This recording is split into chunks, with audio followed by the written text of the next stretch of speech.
A chickpea and sweet potato curry that is good enough to eat just by itself with a few trimmings. It smells amazing, creamy and delicious. God, that's really good. Everyone needs a good veggie curry up their sleeve, and this one is mine. This is a sweet potato, peanut butter, and Queen Chickpea curry. It's taking influences from a few places, but the star of the show really is the Queen Chickpeas. I love their big, meaty texture, which adds so much mouthfeel to the dish. So I really recommend getting big ones if you can. First things first, you've got to get your pan on the hob. And we're gonna put some neutral oil in there. I've just got some rapeseed oil here. About 2 tablespoons full.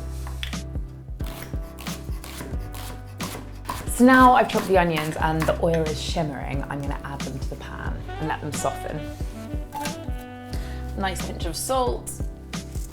So we're gonna soften these on a kind of medium heat for about 8 minutes. And in the meantime, we're gonna grate some garlic.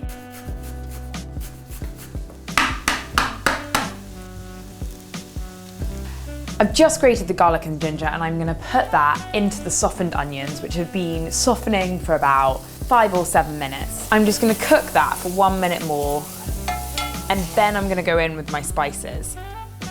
I've put in a teaspoon of cumin, turmeric, garam masala, and then half a teaspoon of cinnamon. And I'm just gonna give that a stir for another minute. In the 2 minutes while that's cooking, I'm just gonna chop our sweet potato into some bite-sized chunks. And now we're gonna add it to the spices and the onion. At this point, I'm gonna add a little bit of water just to help those spices form a bit more of a kind of paste.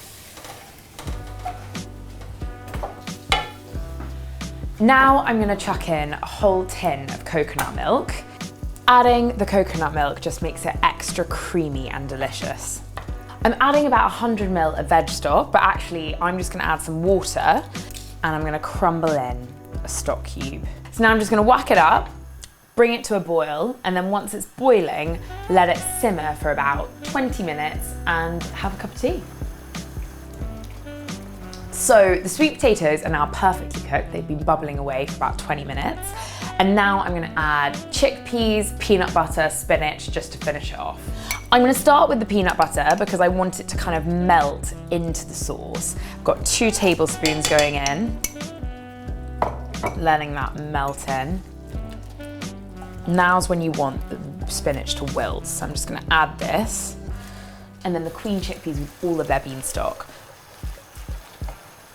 Once the spinach is wilted, it's good to go. So now that that is all cooked, it's ready for plating up. And you could serve this dish with rice, you could serve it with naans, but what I love most about this dish is you can serve it just as is.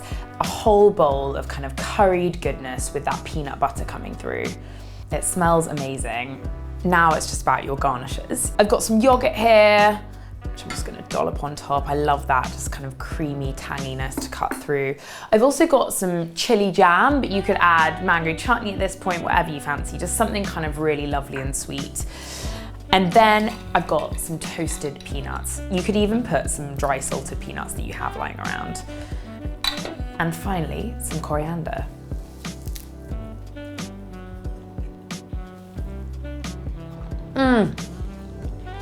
That combo of the tender Queen chickpeas and the curried peanut sauce is completely banging. It's really cozy and warming, and the sort of thing I want to have on a sofa when I get home from a cold day at work. I love that.